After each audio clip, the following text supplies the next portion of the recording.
Hey everyone, welcome to this live show coming to you from Montreal, Quebec, Canada. And we are, of course, answering your questions today.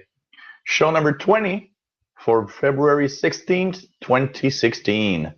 So time flies, 20 shows already. That's pretty cool when you think about it. And thanks for all your questions. Thanks for being here. You can send any question about technology, and I mean anything. It doesn't have to be about Windows. It doesn't have to be about PCs. It could be about anything technology that you want to learn about or know more about. helpwithyourcomputers@gmail.com. That's the place where you send your questions, and I will answer them today. If I don't answer it today, that's because I'm a little backed up and won't answer your questions next week. That's for sure. So welcome to everybody on board. It's always a pleasure to have you. So welcome. I'm located in Montreal, Quebec, Canada. And well, one of the reasons I do this show is because I am a tech guy. One of my main jobs being a tech guy and going and fix people's computers and helping them with technology in general. And of course, donations are accepted. If I helped you in any way, maybe I created a video that helped you and prevented you from having a tech guy come over and cost you, a fair amount of money. You just enjoy what I do. You just love the shows, want to add to it. Maybe, all the donations are used to increase the quality of the shows, to increase the output of the shows, also find alternatives for if anything happens with YouTube. Well, all of that is used only for that purpose and nothing else. So why not send a PayPal donation at the address you see here if you really want to help. Keeps the show on the air, keeps the videos coming, the news bulletins on the Windows channel, and of course helps me upgrade my equipment. Thank you for all of those that have donated already, and keep it coming. It's always helpful, and any little bit helps. Doesn't have to be a huge amount. I understand that some of you can't. I understand that some of you don't have a lot of money to really spend. It's okay, and it keeps everything free, and that's one of the basic things that I want also, is that all that I do is always available free to anyone that wants to view it. So thanks for your donations. Okay, we're going to start with questions.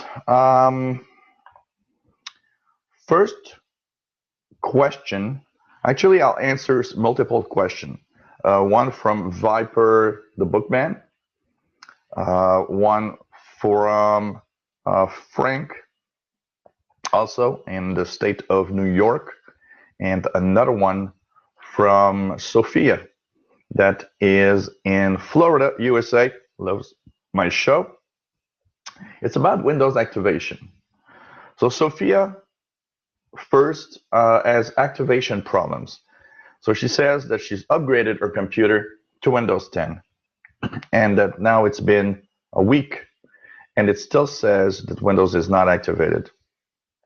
What's happening and what can she do about it?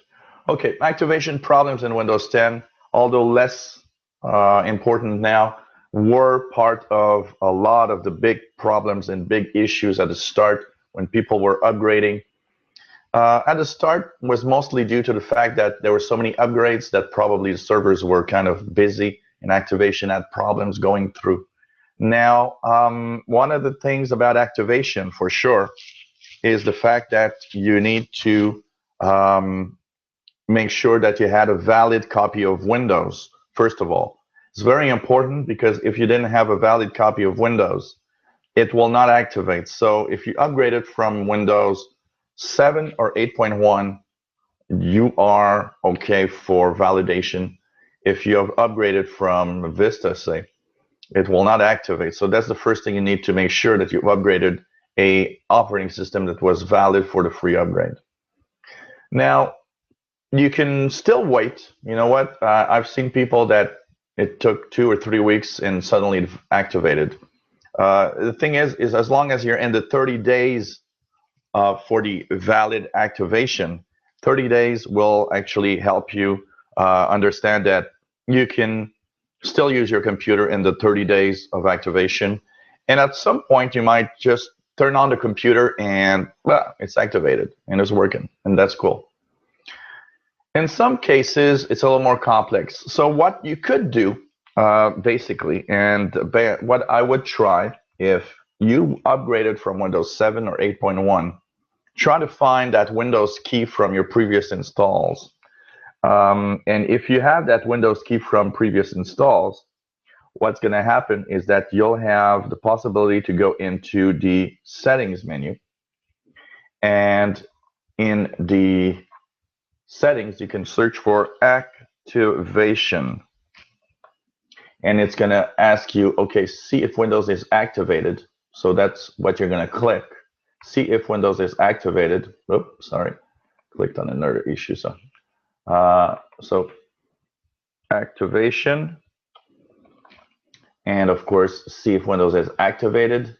If it's not activated, so here mine says Windows 10 is on this device is activated with the digital Intel time, and that's the way that now you basically get your Windows 10 copy activated, and you don't need a product key.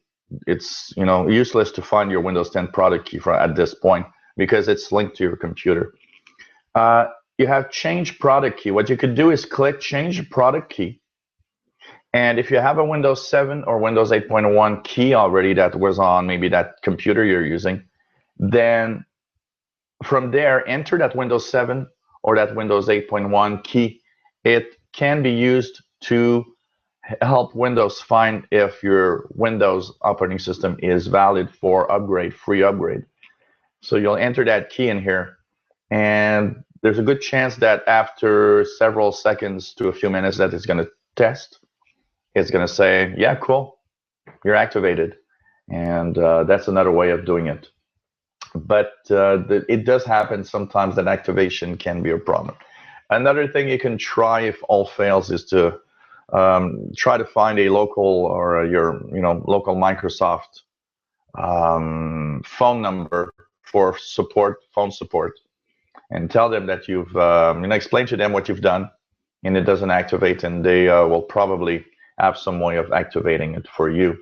But wait until you have less than a week, because like I said, I've seen machines take a whole lot of time to activate, and it's kind of part of some of the problems maybe with the activation at Microsoft servers. Viper, the Bookman, free upgrade and motherboard dies or change the motherboard. It's simple.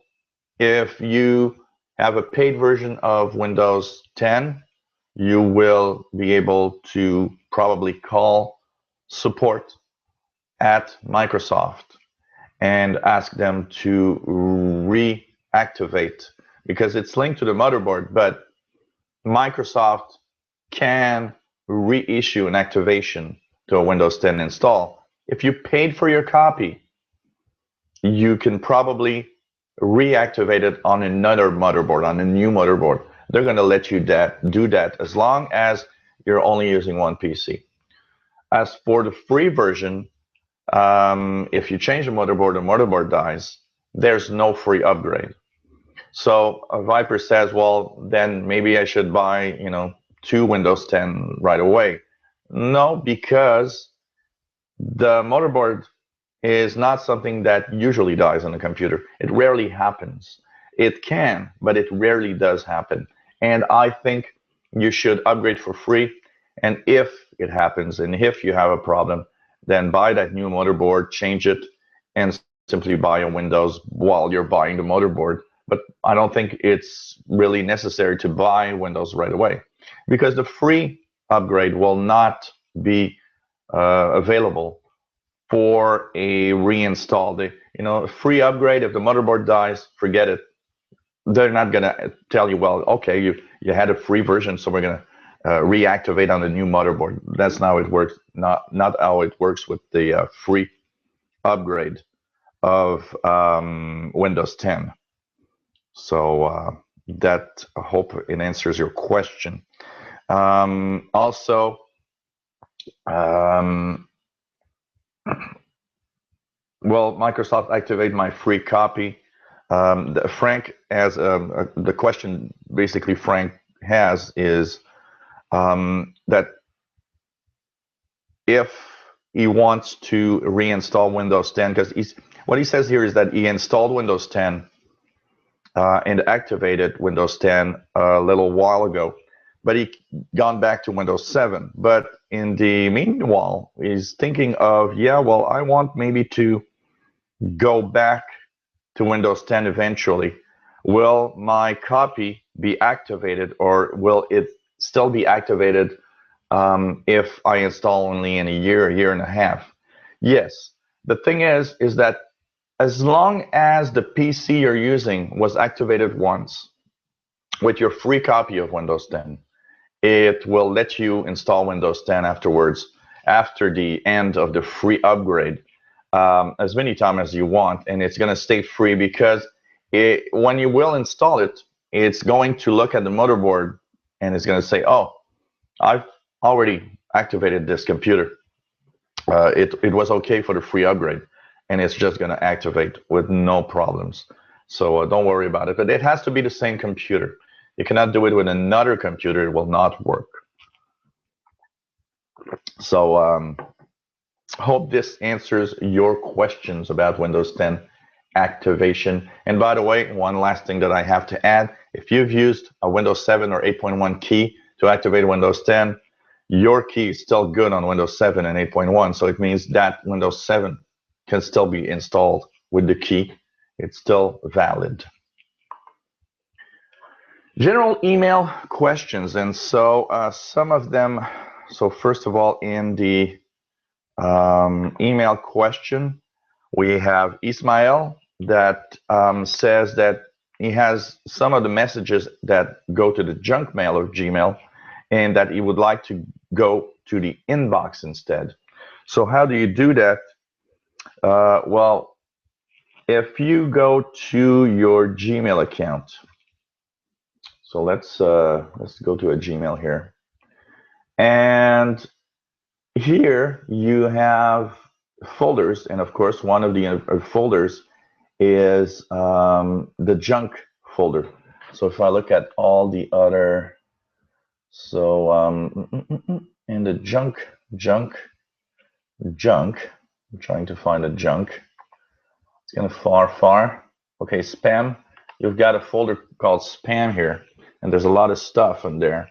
And you're thinking, well, one of the messages, because that can happen, one of the emails is actually a good email, and you want to remove it from spam.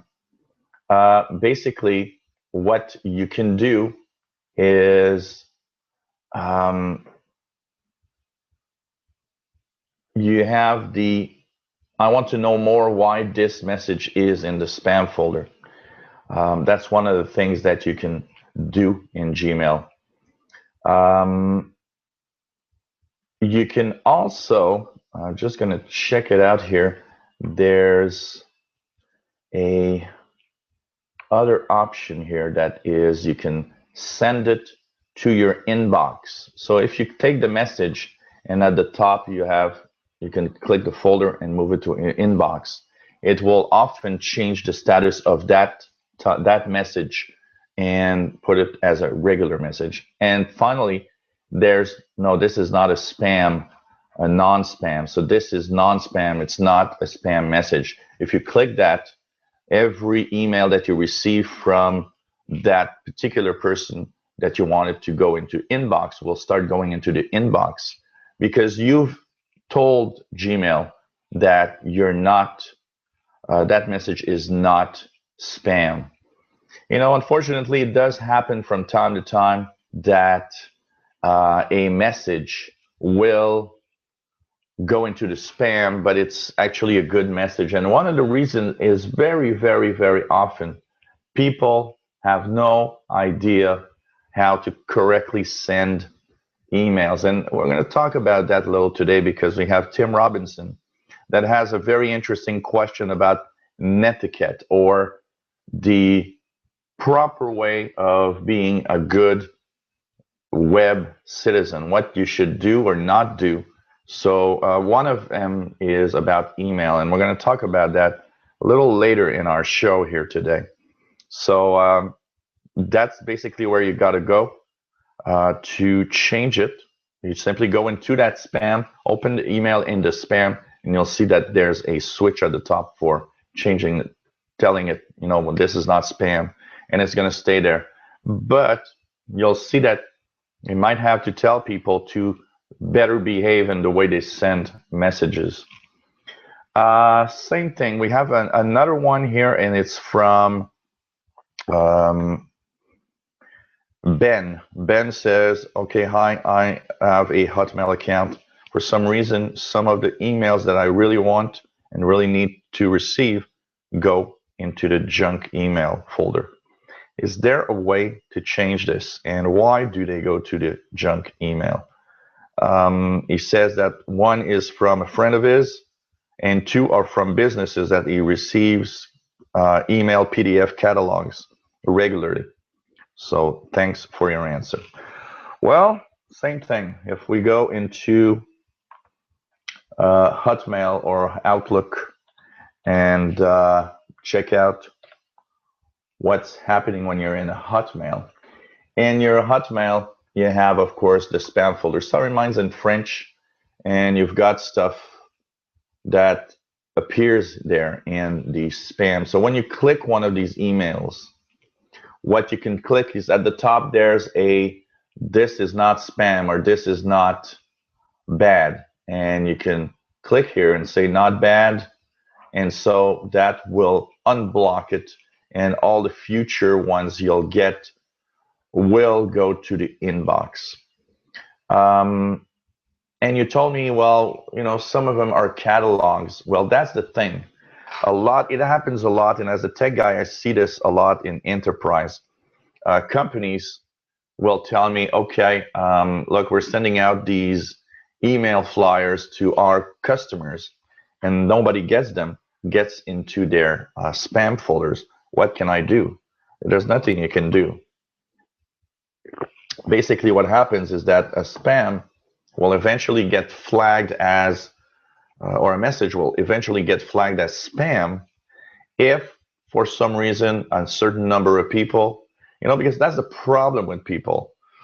They look at an email, say they subscribe to a list, and they look and they say, oh, well, this is not, I don't want this anymore. But they subscribe to it, or they asked for it. And instead of, going down to the message and finding that unsubscribe or I don't want, or replying saying, look, I don't want to receive this anymore, they flag it as spam. And the problem by doing that is that when a certain number of people flag an email as spam, the automatic spam filters of Gmail, Hotmail, and so on then start thinking, okay, a lot of people click spam on this, so it means that now we're going to put it in the spam section. It's not going to reach computers anymore. And that's a big issue. What you'll need to do is manually go and say, well, no, this isn't spam for me. This is okay, as I've shown you. And you're going to get it back correctly. Unfortunately, it's a big, big problem in what people send out. So, you have to be careful. That spam folder can have a lot of stuff that is actually not spam.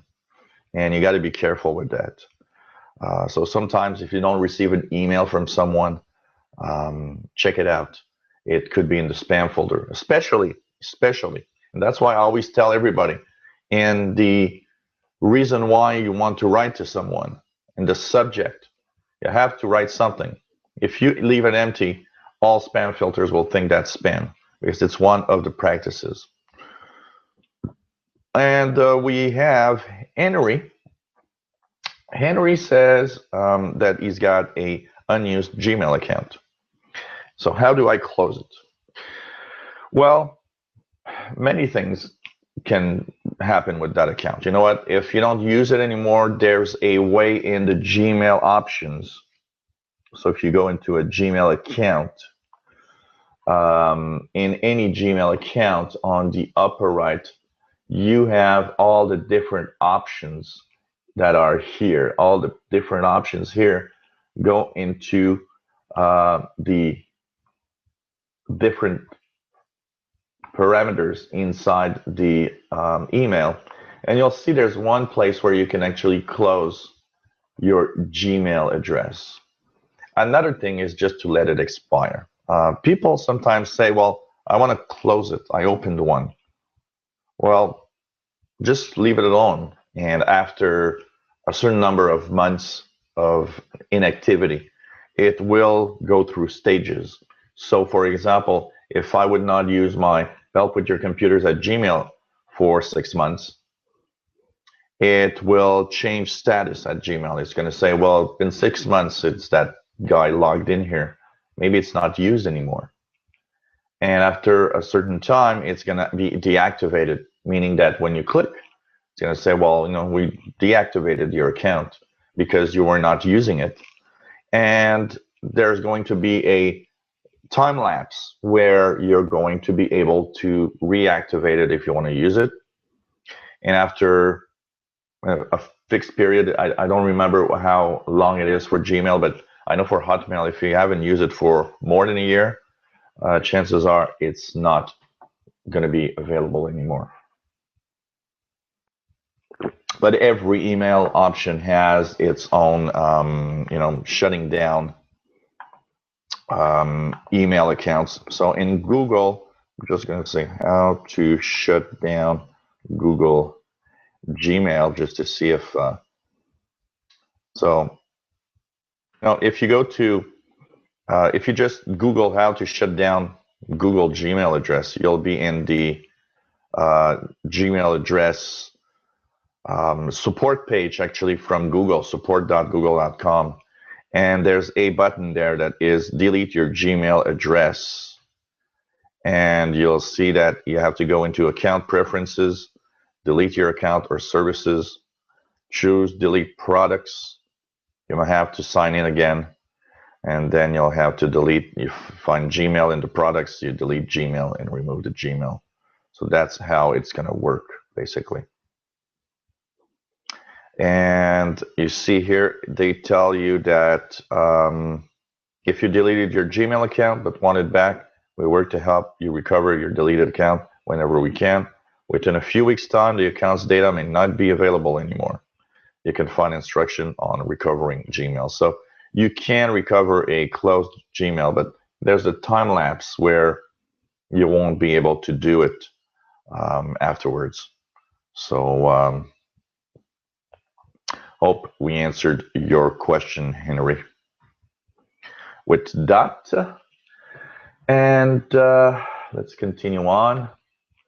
Video problems. Jacqueline Bender says, my display driver stopped working sometimes when look at YouTube, then recovers itself.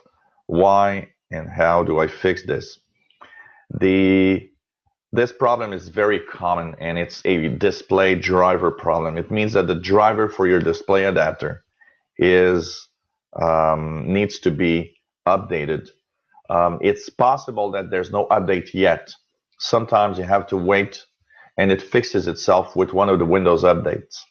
But that is something that what you need to do is right-click on your Start button, go into your device manager. And what you can do at first is try to update it from here. So if you go to Display Adapters, here I've got an Intel HD graphic. You can click, and if you right-click on it, you have, you have Update Driver Software. And if you do that, you'll see that it's going to want to search. You click Search automatically for Updated Driver and see what it does. It might find a new driver. It might update it. and you're probably going to get that fixed. But it is a common problem with display adapters, and it depends what you do with it. I've seen sometimes adapters that overheat. So make sure if it's a laptop that your laptop is running cool, because some display adapters that overheat will create such crashes. And if there's no update here, what you can try is if your computer is a specific brand, say an HP computer, go to the HP website, hp.com. If it's a Dell, dell.com. If it's a Toshiba, go to toshiba.com and go into their support page for your specific model number. And you will find that there are downloads available for your computer. Look for their latest display driver, download it and install it from the website. It might actually fix the problem. But then again, like I said, it happens that there are no updates yet. My Toshiba laptop that I use for the Hangouts has had this particular problem that you're talking about, where my display driver would crash and it would, temporarily just like blink, crash, restart, and it says that it recovered. And there were no driver updates that I could use. I had to wait. And someday there were some downloads, some updates for my computer, and suddenly it worked. So it could be a question of waiting a little bit, that's for sure. It's pretty much the same thing. Blinking displays, comes dark, comes back after 2-3 seconds. It could be a sign of driver issues. It could also be, it depends on what you're doing. If you're, for example, playing games, stuff like that, it could be normal that the display will go dark for 2-3 seconds, the time that it changes resolution, for example. Another thing not to overlook, if you're on the desktop, make sure your connections aren't loose. Make sure that all the wires are okay. Unplug and plug it back sometimes. People say, well, it's plugged correctly. Yeah, but sometimes the contacts can have a problem. Unplug the cable, plug it back, and it can fix such issues as, driver issues like I've talked about. We have also a email from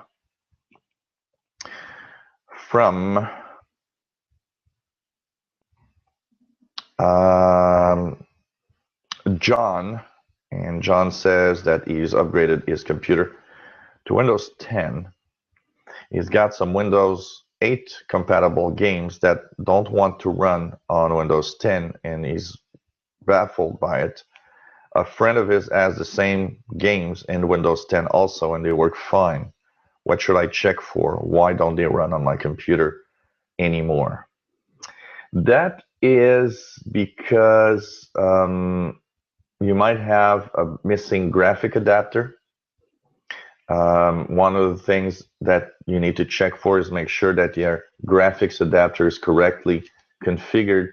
I've seen people, so if you right click on your start button once again and go to the device manager, make sure that it does state that you have a graphics display adapter that is a known name.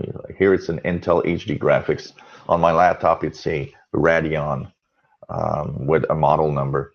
If it says basic display driver, anything like that, that means it's missing a driver, and that would be the reason why your games are not running.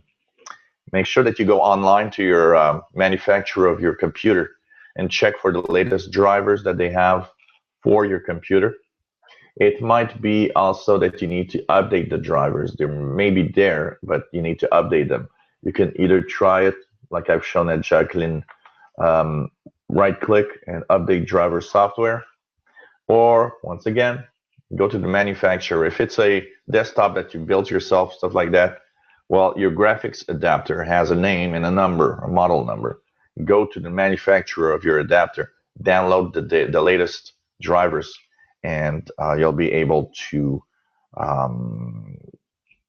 simply go to that page and download, what you need for all of your graphics adapters to work correctly.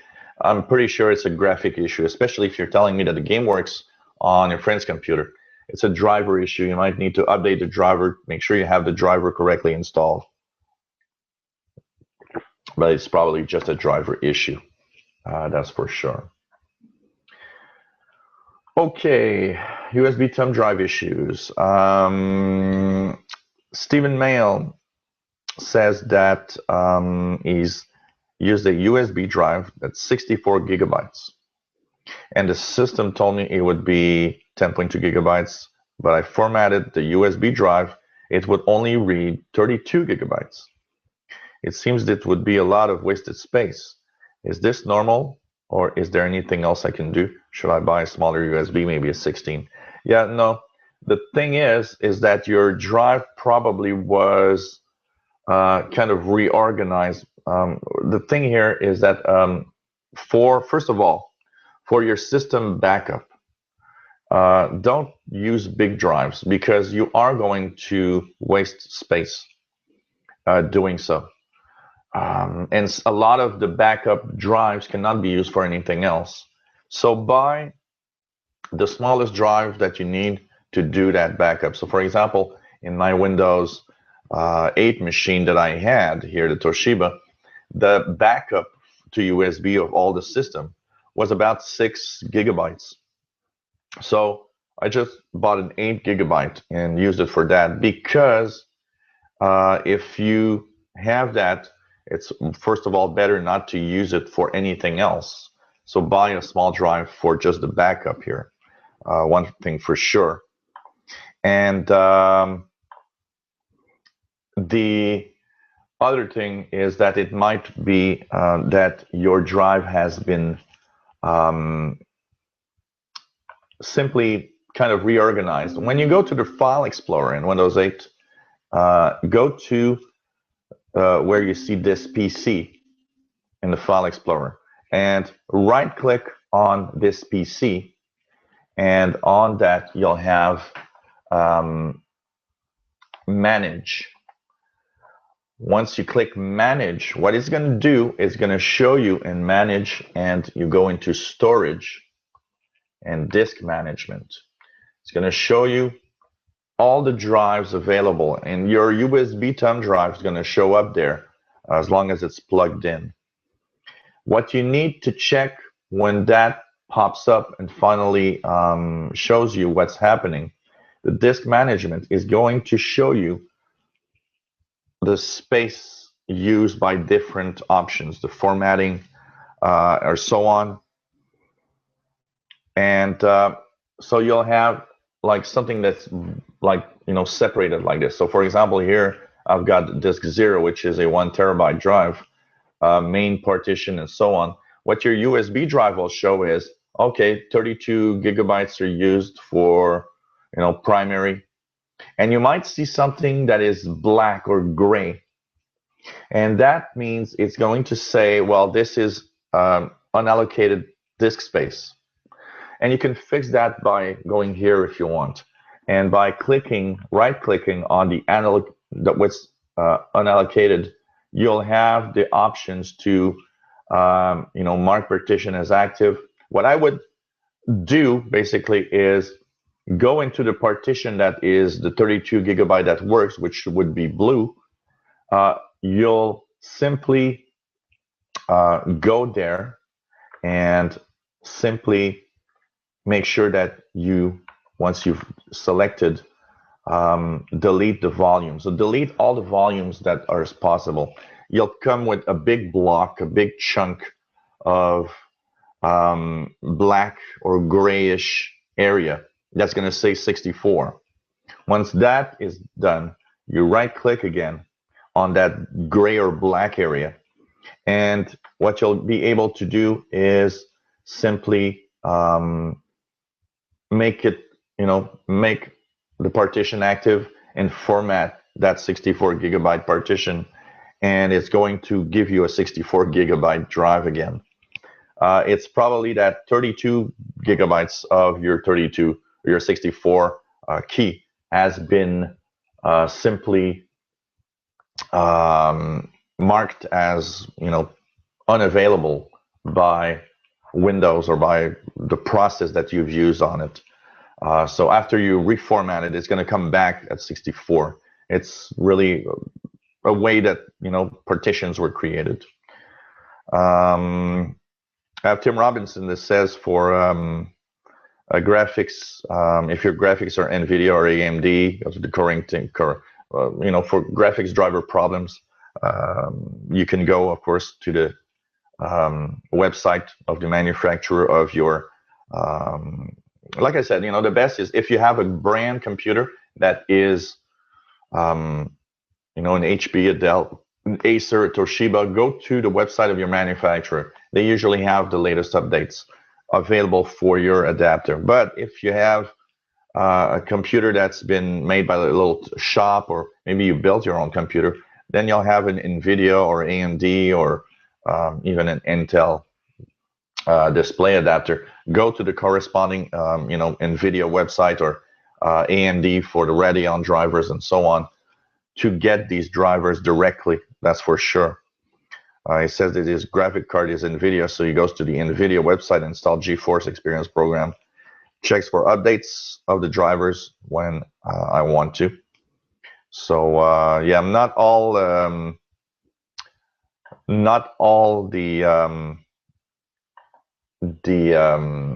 companies that make graphics adapters have automatic update checks for their drivers, but that's something that you can check for sure.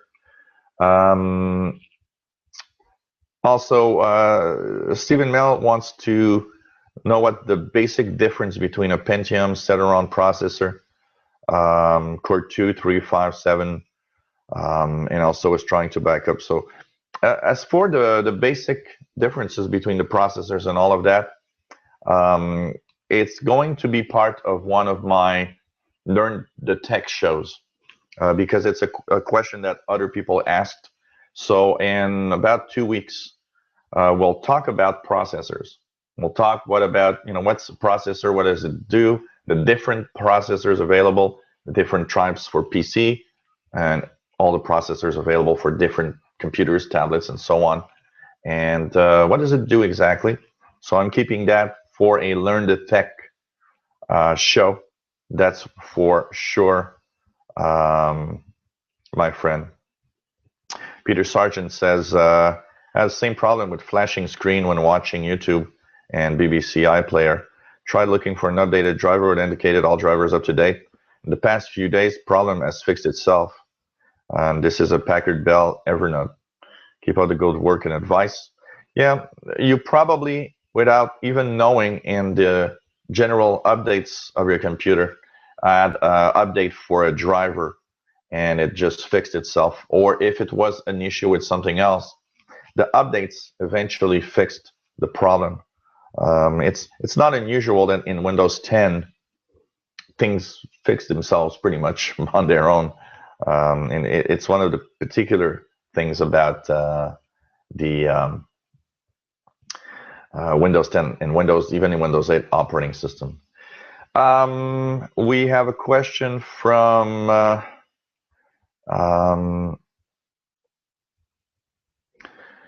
a user called I Love Bender. So I guess I Love Bender is for the Futurama Bender that I actually love a lot, Futurama. So what he says here is, every time I plug my USB hard drive, I get a message that says it wants to scan for errors because there are some problems. Why is this happening?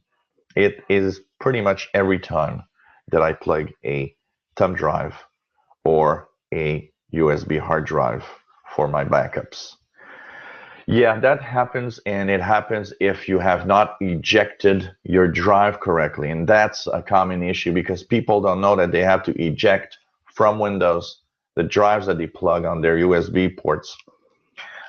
When you go down to the notifications on the bottom right, or to the taskbar, sorry, on the bottom right, one of the icons you will have when you plug in your hard drive is a little icon that when you click on it, it says that you can safely remove your devices.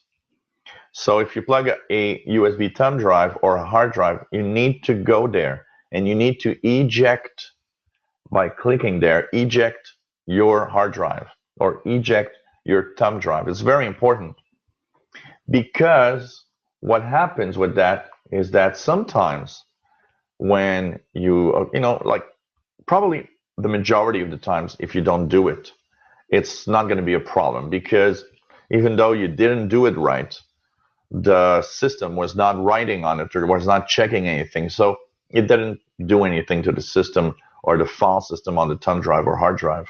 The problem is the reason why it exists is because even if you're not using a hard drive that's plugged into USB or a thumb drive, Windows regularly scans and checks. And what's going to happen is maybe it wants to do a check or write something that has changed.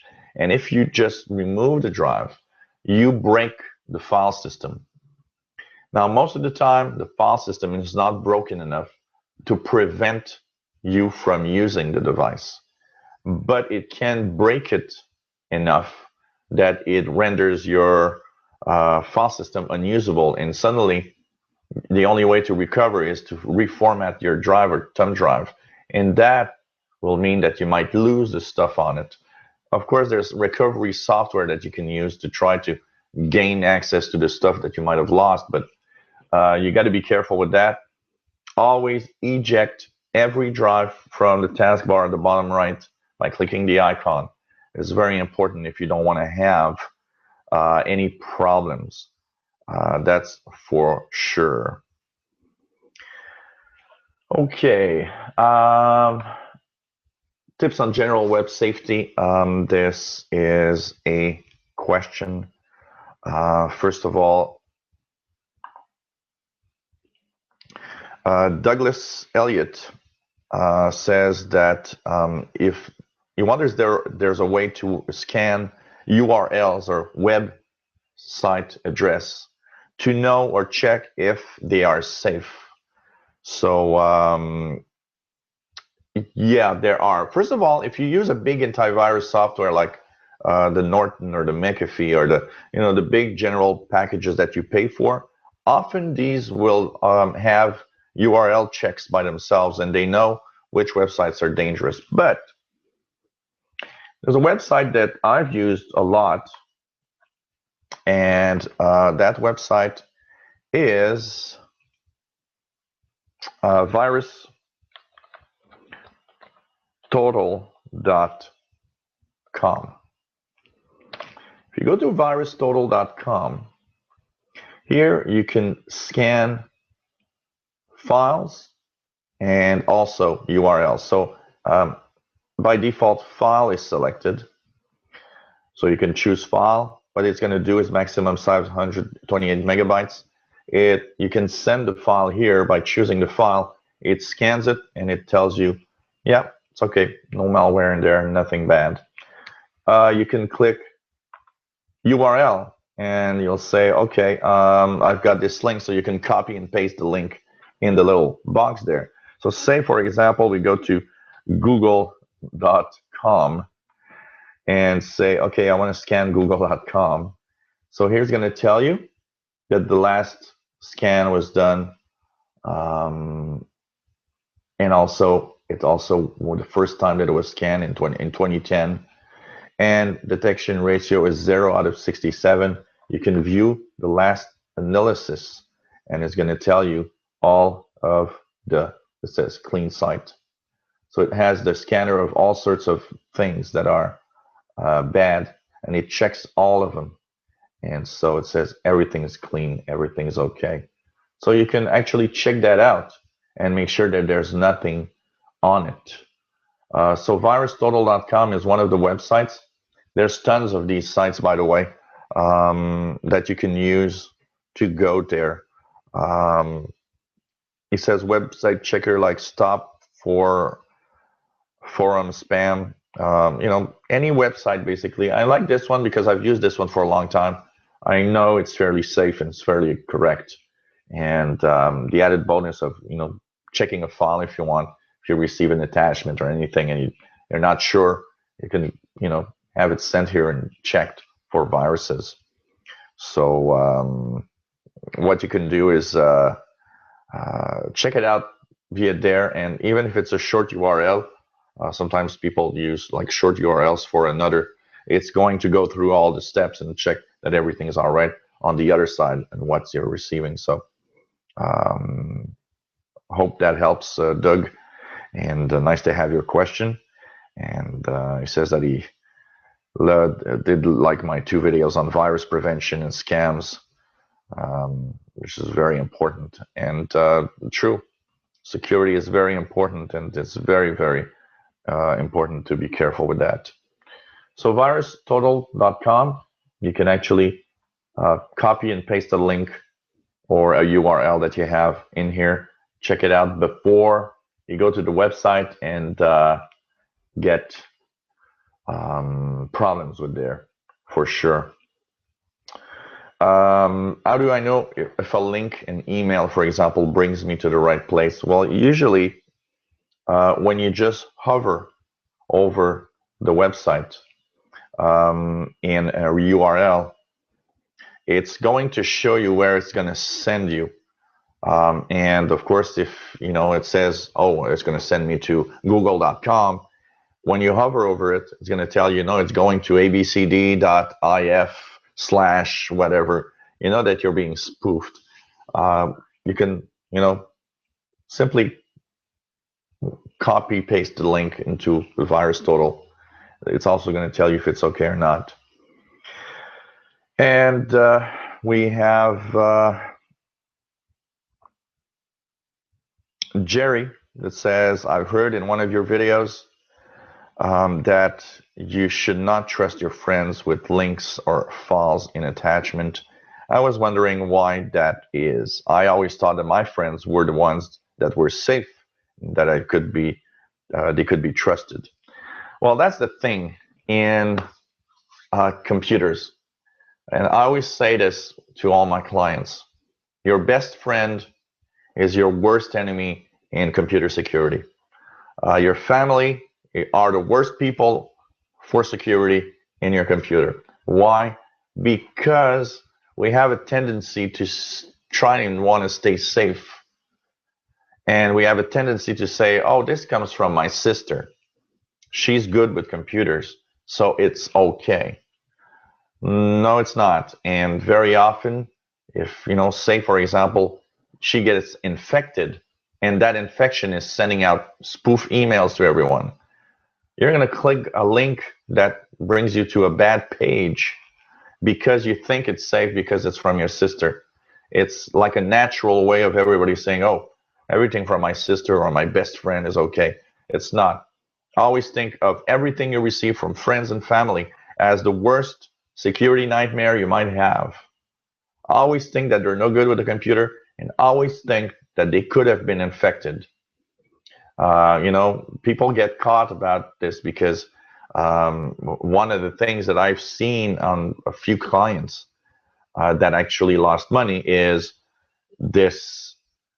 They receive an email from one of their family members or good close friends that they have because their email was pirated. And that email says, hey, look, I'm on vacation in, I don't know, Cuba, and I've lost my money. I don't have any money to come back. I don't have any money to pay for anything. I need your help. And people tend to, oh my God, my best friend needs help. My family needs help.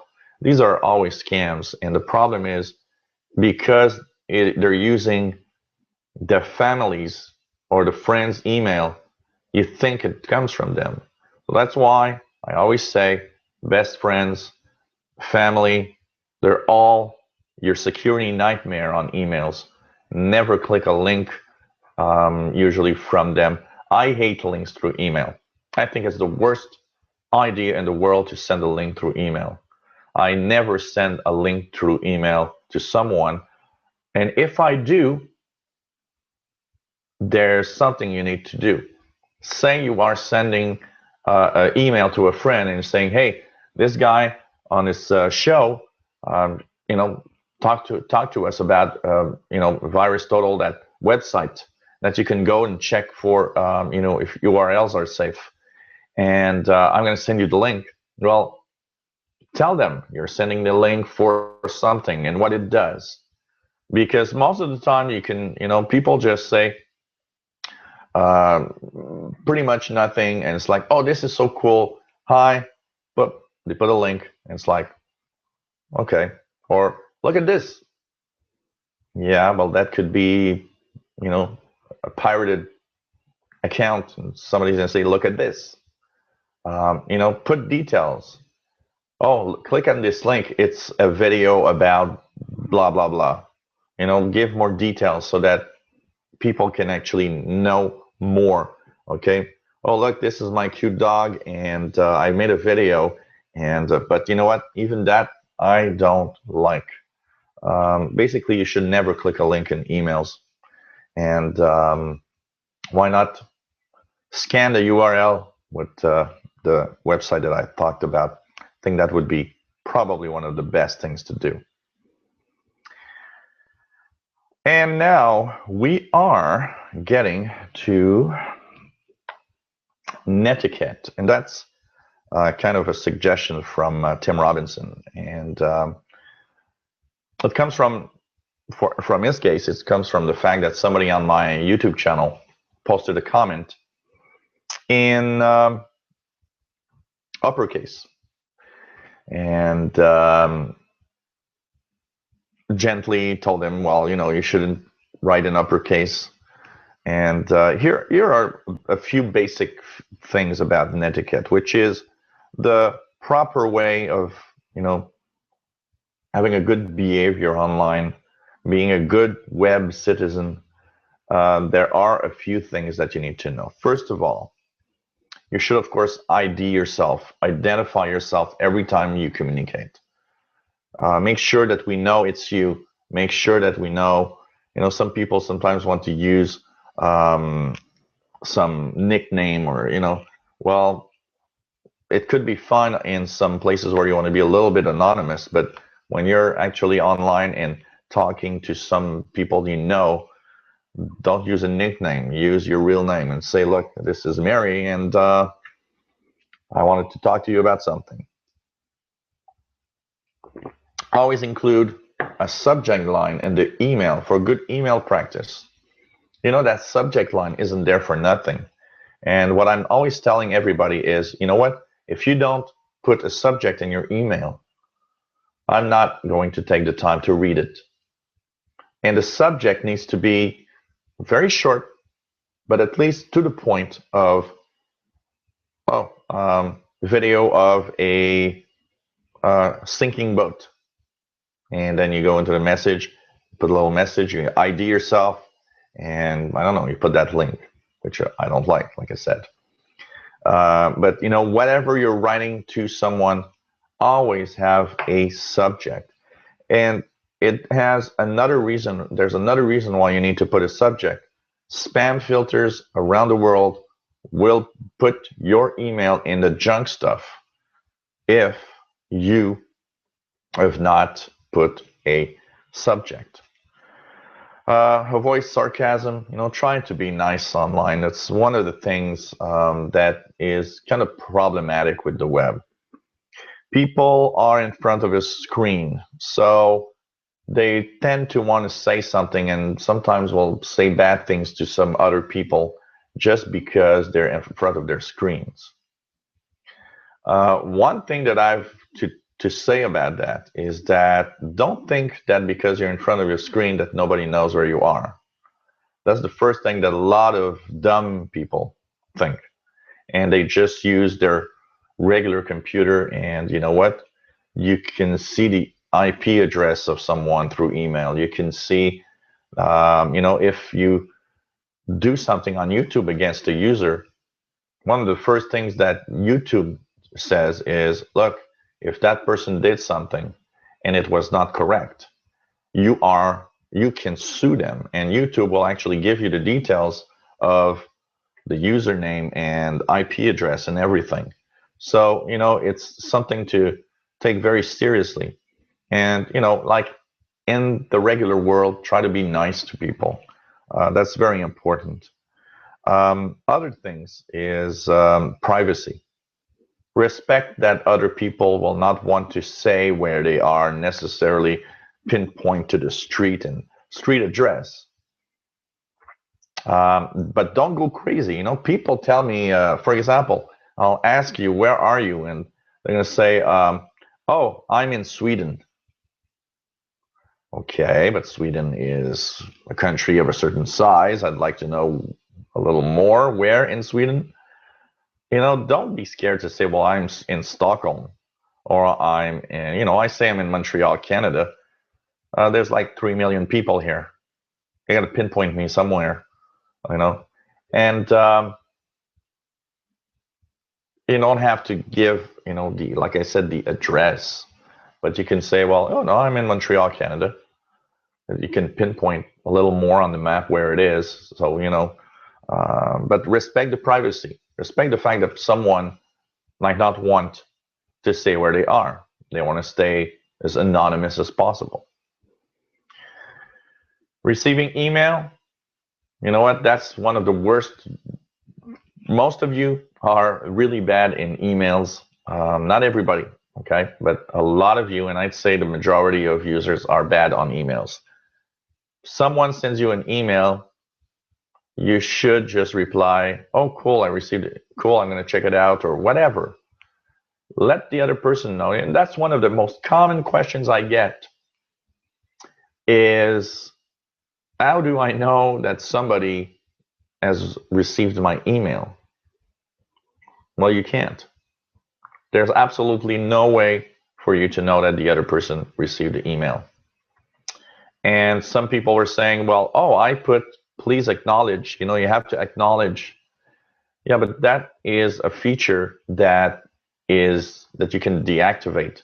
So if I receive a message that says, oh, the user wants a confirmation that you received the email, I can say no, and I still got the email. So these are all things that you need to check for. Make sure that you just reply quickly. You don't have to reply your life. Reply a little something. Say you got the email, cool.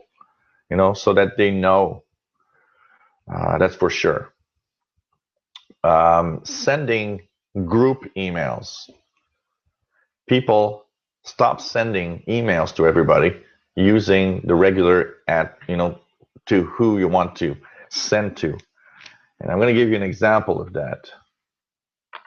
When you are actually on your emails account, okay?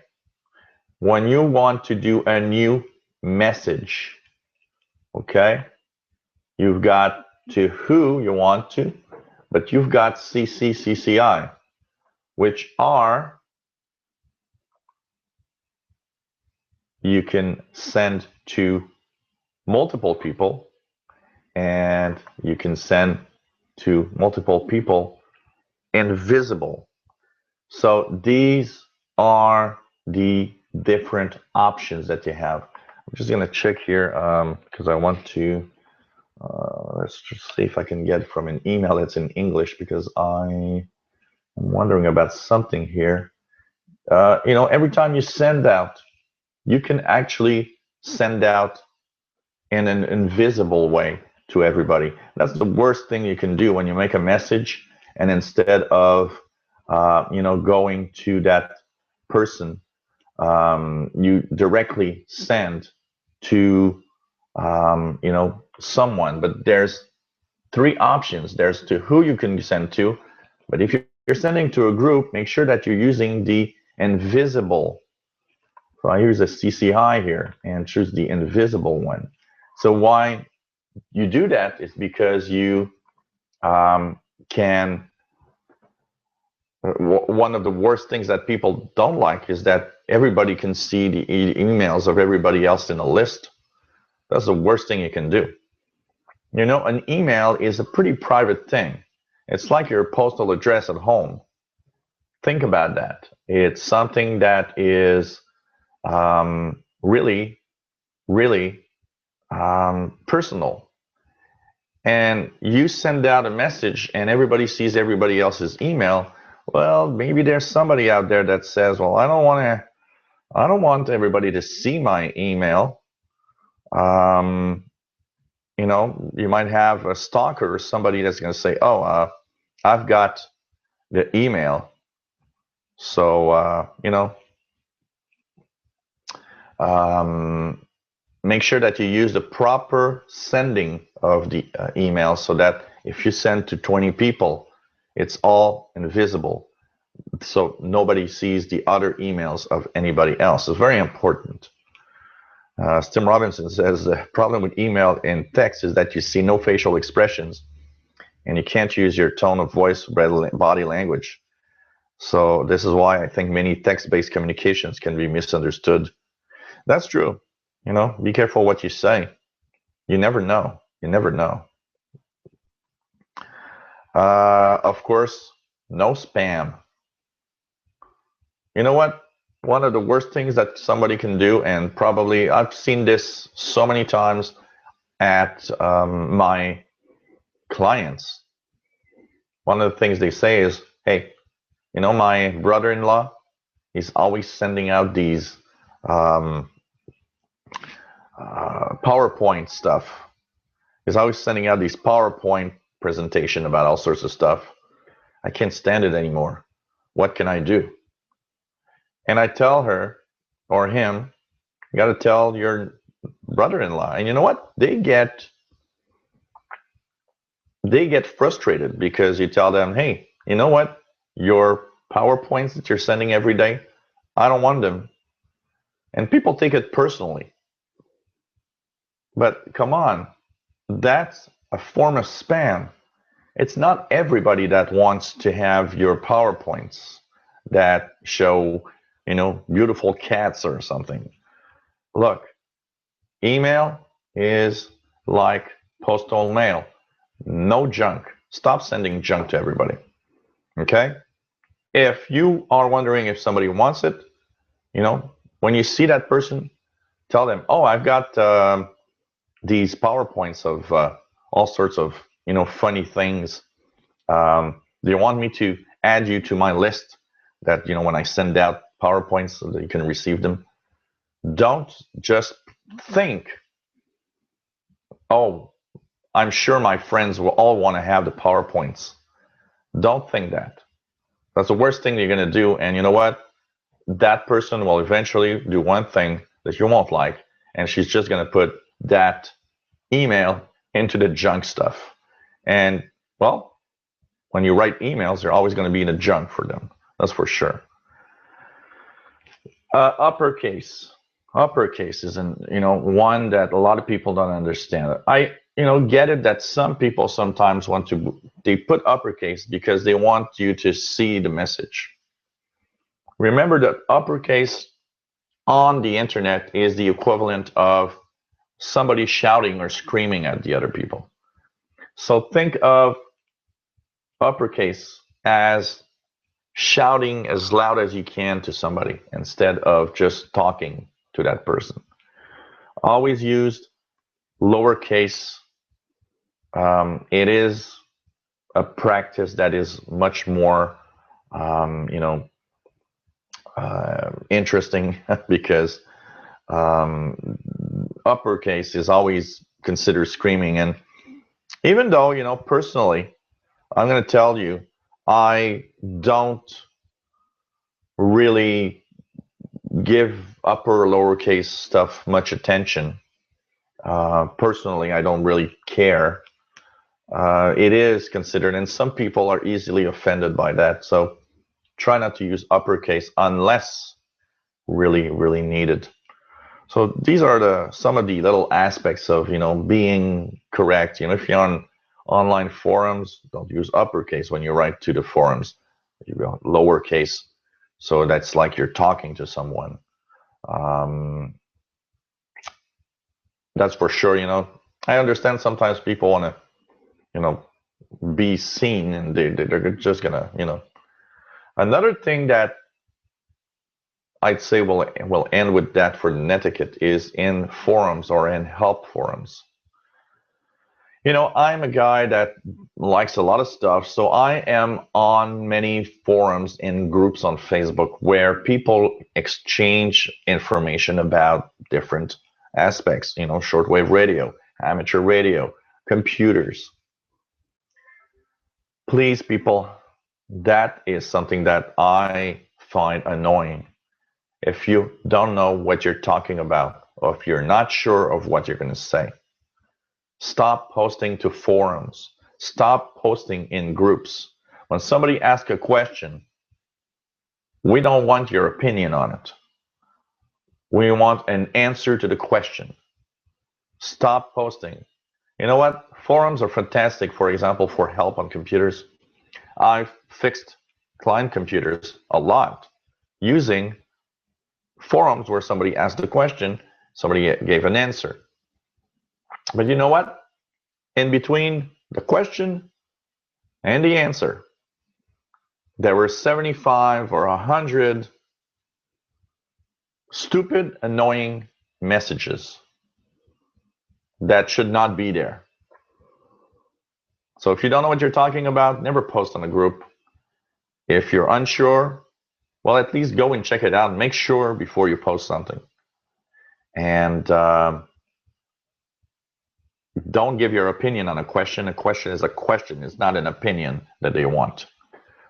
These are things that are very annoying in forums. And 80, you know, if I look at groups and forums, I would say that on a question, probably 90% of what's written there should not be there. And you should just not say anything. That's something that's quite annoying in forums. And unfortunately, everybody wants to say something. And it's just annoying, people.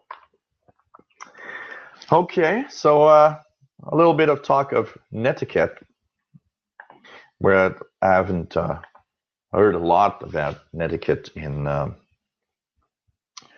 past months or years. You know, that was something we're talking about. Reminds me of something we were talking about much more at the beginning of the internet, how to be a good internet citizen. But today it's kind of forgotten a little bit, and it shows. Vernon Smith in Columbus, Ohio, says, I just ran across this browser, Torch. Please evaluate. I would like your honest opinion of this browser and discuss this on Tech Live tomorrow. So I actually knew of that browser. I have heard it before, but I never had tried it, so I've installed it. So the first thing you need to know about Torch is, caution, when you install Torch, you install 5 icons on your desktop. That's the first thing. So you got to understand that Torch installs a few things. Tumblr, free games, YouTube, free music, and the Torch browser. So Torch browser, first of all, is based on the Chromium engine. The Chromium engine is basically the same engine that you have. This is so weird. I'm looking at the search results here. They have these little search things here like that, which is not necessarily interesting, but it's based on the Chromium engine, which is the same engine used in Google Chrome browser. So it makes it fast and pretty reliable. What they do with this, so of course you can import your bookmarks and everything. It's a web browser. What's a web browser? A web browser is a program to view web pages. What makes this one apart from every other browser is the fact that Torch actually has integrated free games. So you've got access directly to free games. So it brings you to all the games that you can play online directly here. It gives you access to free music, so you can go into the music section here and there's some stuff that you can check out. You have YouTube and Facebook access, but you have what's probably very unique to this browser. First of all, if you go into torrent sites, people that use torrents usually will need a torrent client, the most popular being microtorrent, for example. And this browser actually has an integrated download. Sorry, the phone is ringing. As an integrated integrated torrent download thing. So basically, what happens? That happens? Usually, I always unplug the phone because I'm scared that that will happen, and that's what is happening. So I hope that it's gonna work fine. Let's wait for the message to end, and I hope it's not some kind of very unusual.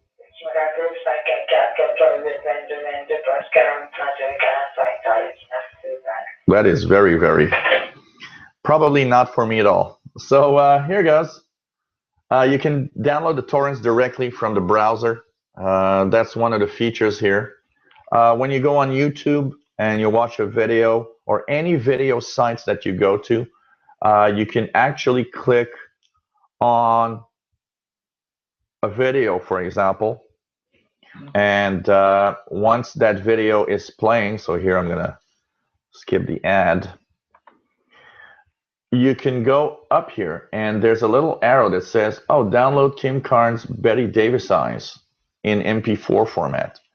And it works for every website that has video content. So you click and you download it to your computer. So instead, for example, of going back to YouTube to watch this video, I can have it on my computer. It works pretty nicely. I've downloaded a few videos just to test, and it works fine. So it has some really cool aspects to it, and for that, it's interesting. As part of the browser itself, well, most of it is very Google Chrome-like. So fast. It gives you, of course, the search capability. It's an okay browser. You know, my honest opinion on it is, after using it for about 24 hours, it's kind of cute, and it's part of other browsers that are available on the web, and that actually add new types of capabilities. So it's a unique browser that tries to bring you to its content also, because it has its own unique content. So I don't see anything real bad about it, except the fact that, of course, where it's a little problematic, the stuff about like downloading videos and stuff like that is kind of a little bit of stealing, if you want, because if you look, for example, at YouTube's term of agreements, you're technically not allowed to download anything. You have to watch it through the YouTube interface. That's pretty much what they are saying when you're on YouTube. So there's a side of kind of illegal activity here, and also the integrated torrent downloads. But apart from that, it looks like a nice browser. And Tim says, I looked after an elderly lady's laptop which had Torch installed on it by her granddaughter. She used it after upgrading to Windows 10, and I have reset the laptop 3 times. She has since used Chrome browser or Edge, and it has been running great for longer so far. I don't know the relevance of the Torch browser causing Windows 10 problems, as I haven't had a chance to look into why it was happening. So yeah, it's not impossible. Each browser has its own little quirks and quarks. I think where it might be a problem is that because the Torch browser has the possibility to connect to torrents, I wouldn't be surprised that it might actually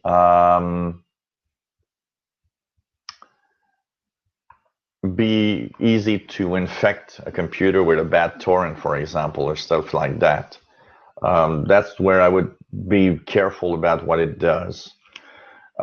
Personally, I've looked at it, found it interesting. It won't change the fact that I want to use Microsoft Edge most of the time, or at Google Chrome if I'm not using Edge. So, be careful when you use it, that's for sure. As for problems, I haven't had any on here. It does happen sometimes. Sometimes it's specific to a machine. So hope that I answered a little bit of your question, Vern, and that Torch browser. If you're downloading torrents or stuff like that, of course, it's all integrated into one browser. It's kind of less complex. There is an added advantage for that, I would say. As for the rest, it depends on how safe it is, what the search engine that it's trying when you're searching for content on the web. I've got also a question from Victor. Victor says, I've often heard that a browser had Chromium in it. What does it mean? Well, Chromium is the basic structure behind the Chrome browser. There's actually a browser called Chromium also. But basically, Chromium is the basics of the Chrome browser. So any browser using Chromium as its base is a variant of the Google Chrome browser, if you want, so like Torch, you see here. And Victor asks as a second question, I've been using Internet Explorer for many years and always found it to work great. Why would anyone use another browser? Are there faster browsers or better browsers and bad browsers? Is using Internet Explorer okay? Well, that's the thing. I always say at first, the browser is very personal. I get people all the time on the channel saying, oh, wow, using Internet Explorer, come on, that's so... Look, everybody uses whatever he wants, and that's okay. And Internet Explorer 11 is actually not bad a browser. It's actually better than all the Internet Explorers before, 8, 9, 10. That was horrible. Internet Explorer 8 was really horrible. 9 and 10 got a little better, but still nothing great. 11, actually surprisingly well done. They've kind of, made it work better. So it's very personal. Why would somebody use a different browser? Well, also, I'd say the number one reason is because people listen to what others say, and they finally hear somebody say, oh, you should use Firefox, it's much better. And they'll use it, and they'll stay there, and it's like, okay, I'm using Firefox now. Another thing about browsers is there's a lot of talk about security. Some browsers might be more secure than others. Personally, you know what? I don't think any browser is necessarily more secure than any other. They're all equal, and security has more to do with what you do with your computer than the browser you're using, I would say. Viruses tend to now exist in the form where they want to infect pretty much every browser. So there's no browser that's worse than any other in viruses or malware, I would say. Also, added capabilities. For example, I use Google Chrome a lot because it syncs all my Gmail and YouTube stuff, because it has that capability to do so. And it has that really cool thing that you just enter your Gmail address, and it actually imports in every machine you have the bookmarks. But that might change for a simple reason. Edge now has the capability to sync bookmarks, which I use. And with extensions coming eventually, it might actually even sync my Google and Gmail stuff. So that means that Edge might be my favorite browser eventually. I have to say I use Microsoft Edge as my main browser. I'm probably close to 90% usage of Edge and 10% usage of Chrome. I'm really getting there, and Edge is a very nice browser that I enjoy using. I got to say that I'm really enjoying Edge. So that's pretty cool. You know, I find really nice to have Edge browser, and it's fast and pretty secure. You know, it's as secure as any other browsers anyway. It's actually more secure right now because it doesn't have extensions. It makes it secure actually, because extensions are some of the problems with security. But you know, it's mostly a personal thing, and any browser that you use is quite all right. Okay, recovering accounts, and this comes from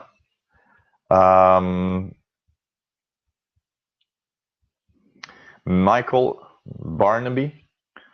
Michael says, okay, I've lost my Outlook.com password, and I have a problem recovering it.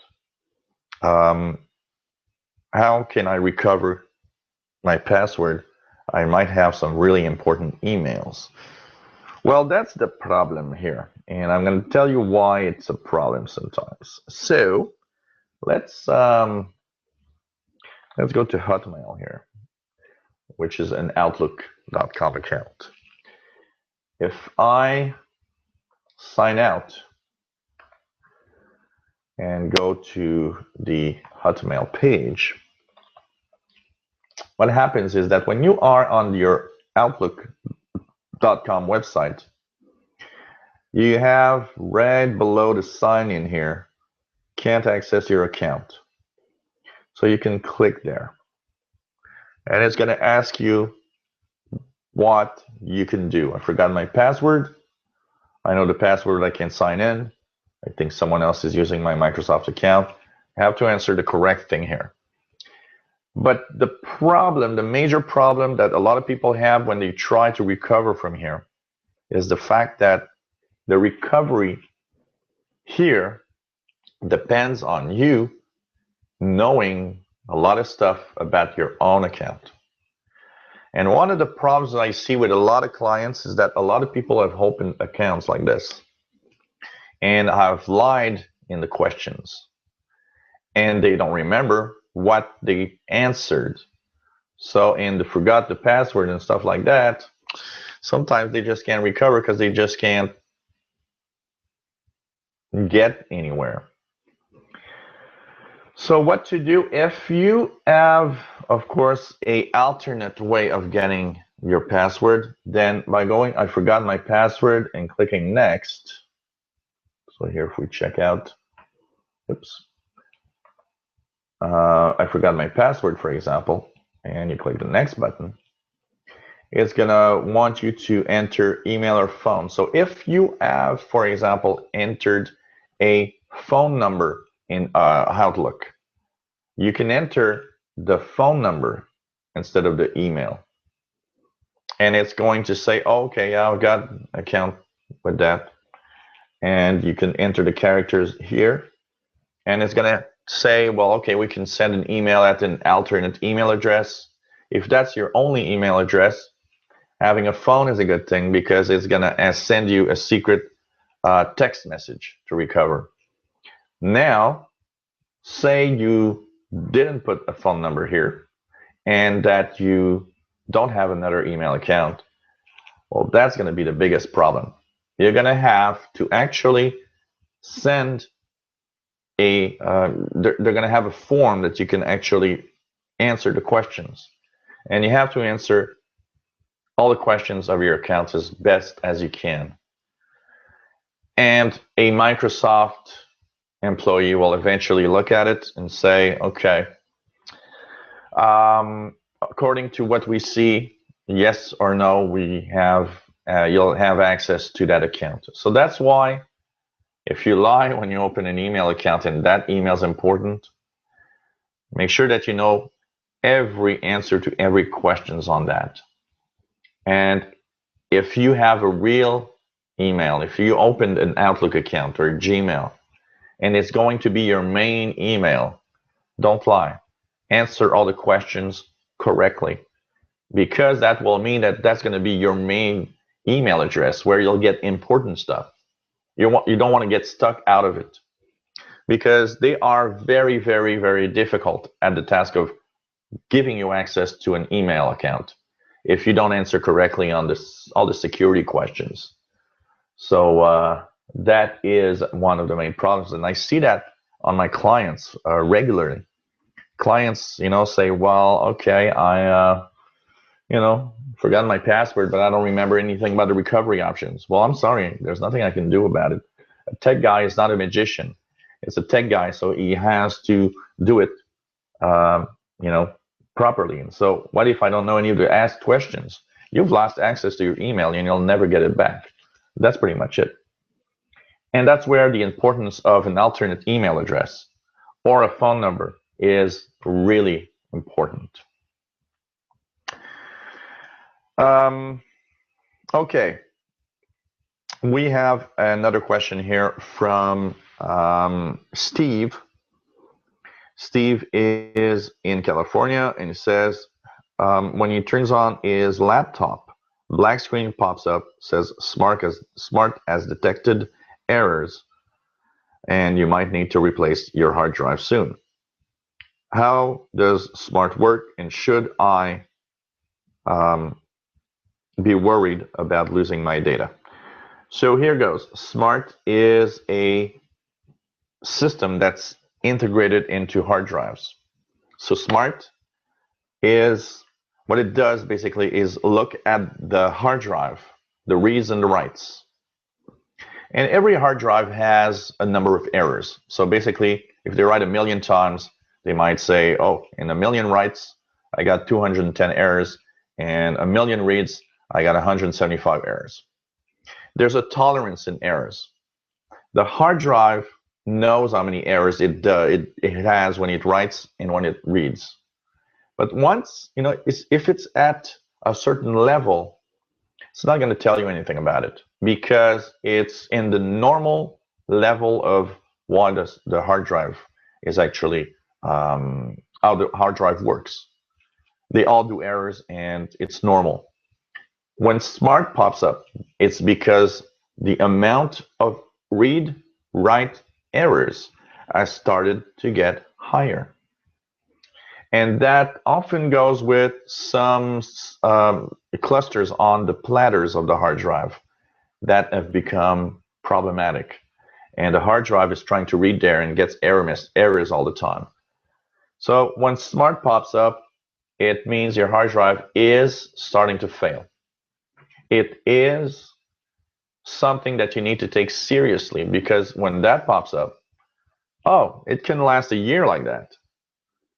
I've seen somebody call me and the smart message was there for about 1.5 years. And she decided, well, I'm going to have it checked out by a tech guy. So, it doesn't mean necessarily it's going to fail now. But I've seen a lot of people with smart messages when they called me. And when I got there, hard drive was dead. So basically, smart message appears, change your hard drive is important.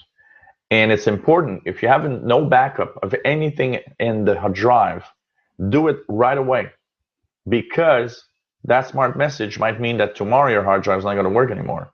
Even in an hour, maybe your hard drive is not going to work anymore. And you'll lose what's on it, because very often this is recovery problems.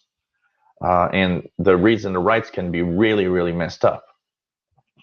So smart means drive is failing. Signs of hard drive failure, smart. So a message from the onboard checking of the hard drive itself.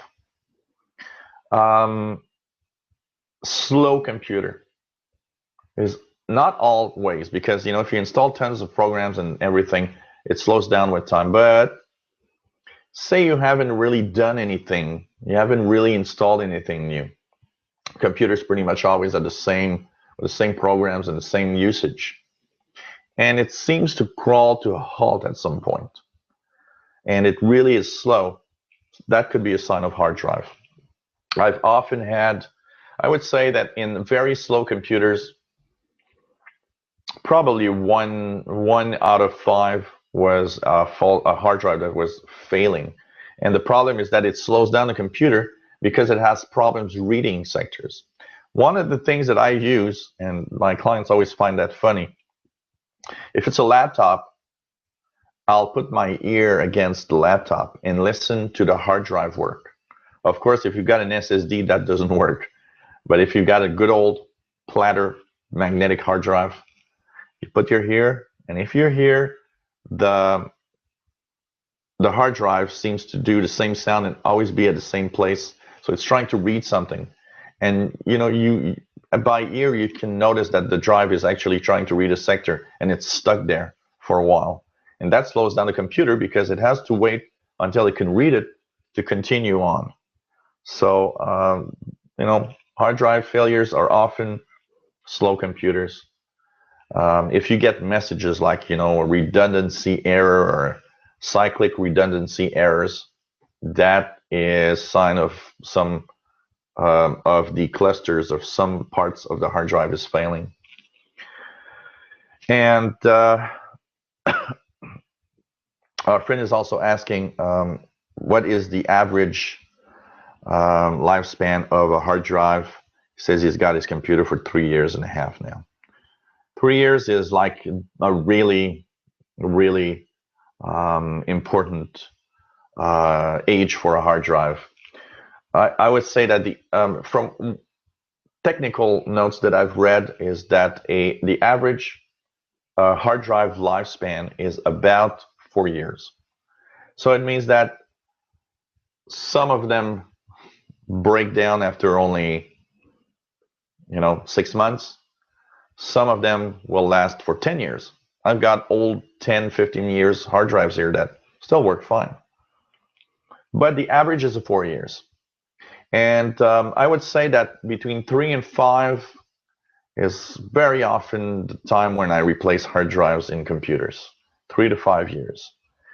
And one statistic that I've read is that in general, most hard drive will work for 3 years. And after 3 years of usage, 10% of these drives every year will fail after that. So it means that if your drive's 3 years old, well, of all the computers that have 3-year-old hard drives, about 10% will fail in the 3 to 4 year. And if it goes to 4 years, 10% that are left at 4 years will die. And then we'll have 5 years. And so it's 10% per year after that. What it shows you is that some hard drives will last years and still work. But it's part of, some of the things here that are possible. Quickly, we'll go through Windows XP. We have an email from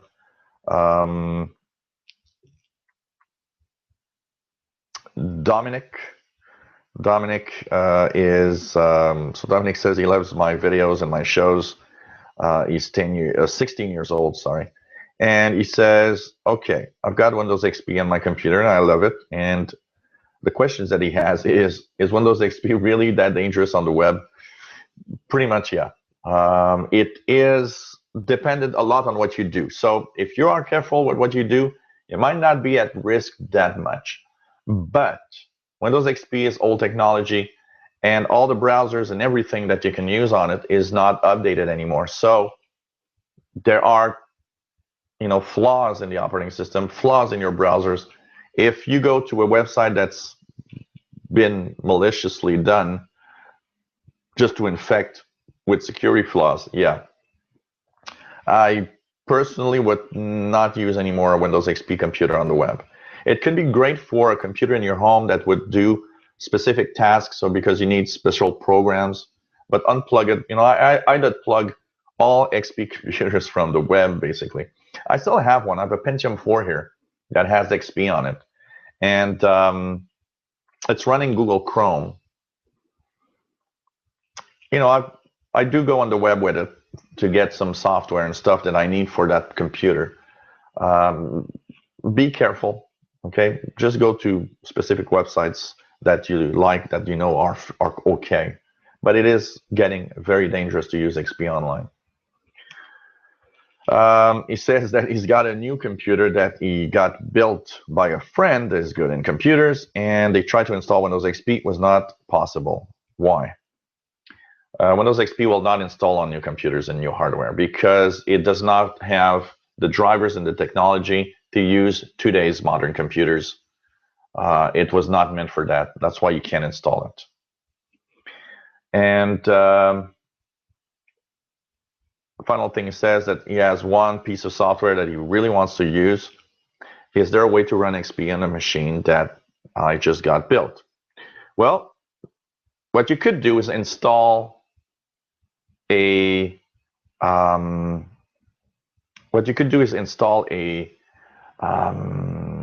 Windows 10 or Windows 7 or Windows 8.1, and basically what you could do with that is run a virtual machine in it, and that virtual machine could run Windows XP. You can use something like VirtualBox, which is free. And by using VirtualBox in Windows 10 or Windows 7 or Windows 8, you'll be able to run Windows XP within that frame. It has the possibility to run Windows XP. So I hope this answers your questions. Well, we're at the end of our 90-minute show. This is the Live Tech Show. Every Tuesdays, 3 p.m. It's a 90-minute show where we answer your questions. I got a few questions left that I'll answer next week, including one about Microsoft Remote Desktop from Ricky Poole. And we've got a few other questions that have been received during the show that I'll keep for next week's show. And we'll start with these questions. So hope you enjoyed the show. Always a pleasure to do these. We are on every Tuesdays, and this was show number 20th for Tuesday, February 16th. Today, 6 p.m., in about an hour and less than an hour and a half, we have Learn the Tech, where today we're talking about tablets. I had many requests for that. iPads, Android tablets, Kindle Fires, e-readers, and so on. What's the difference, and how should I choose a tablet, and what to look for, and it all depends on what you want to do, and we're going to talk about that. So we're talking about tablets today, and that's at 6 p.m. Eastern, 2300 hours Universal. Take care, everyone. It's nice to have you on board. Thanks for your question. You can send your question in the week, helpwithyourcomputers@gmail.com, and I will answer to the best of my knowledge, and get help from some of the viewers that sometimes want to send their own knowledge of what's happening. So take care, everyone, and hope you can join us at Learn the Tech Show a little later on. See you next week if you want to watch Learn the Tech or Live Tech shows where I answer your questions. Bye-bye.